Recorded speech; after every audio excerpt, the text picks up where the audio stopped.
ഒത്തിരി പ്രാർത്ഥിച്ചിട്ടും പള്ളിയിൽ പോയിട്ടും നിങ്ങളുടെ കഷ്ടപ്പാടും ദുരിതങ്ങളും ഒന്നും അവസാനിക്കുന്നില്ലല്ലോ എന്ന് മറ്റുള്ളവരുടെ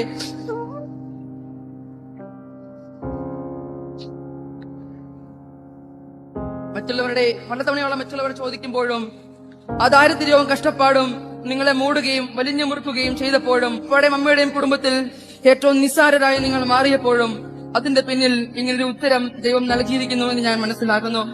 ഇന്നേ ദിവസം ഈ കുടുംബത്തിൽ നിന്ന് വൈദികനായി ഞാൻ ഇറങ്ങുമ്പോൾ മറ്റൊരു മകനെ നൽകി ദൈവം ഞങ്ങളെ കുടുംബത്തെ അനുഗ്രഹിക്കുന്നുണ്ട്. എന്റെ ചേച്ചിയുടെ ബുദ്ധി രുചിച്ചേട്ടായെ ഞാൻ നന്ദിയോടെയും സ്നേഹത്തോടെയും ഓർക്കുന്നു.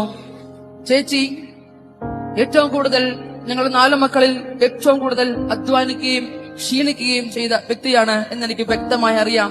ചെറുപ്പത്തിൽ മുതലേ വീട്ടിലെ എല്ലാ കഷ്ടപ്പാടുകളുടെ കൂടെ എല്ലാ പണികളും ചെയ്ത് ഞങ്ങളെല്ലാവരെയും സ്നേഹത്തോടെ ചേർത്ത് നിർത്തി എന്നെ കൈപിടിച്ച് സ്കൂളിൽ കൊണ്ടുപോയി മറ്റെല്ലാ കാര്യങ്ങൾക്കും ഞങ്ങളുടെ കൂടെ ഉണ്ടായിരുന്ന ചേച്ചിയുടെ എല്ലാ പ്രവർത്തനങ്ങളെയും സ്നേഹത്തെയും ഞാൻ നന്ദിയോടെ ഓർക്കുന്നു.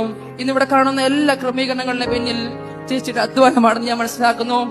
മറ്റു നാട്ടിൽ പോയി കഷ്ടപ്പെട്ടും ബുദ്ധിമുട്ടിയും അധ്വാനിച്ചും പട്ടിണി കിടന്നും ചേച്ചി ഉണ്ടാക്കിയ എല്ലാ കാര്യങ്ങളുമാണ് എന്റെ കുടുംബത്തിൽ എന്ന് ഞാൻ മനസ്സിലാക്കുന്നു. ചേച്ചിയുടെ എല്ലാ സ്നേഹത്തിനും കരുണയ്ക്കും ഞാൻ നന്ദിയോടെ ഓർക്കുന്നു.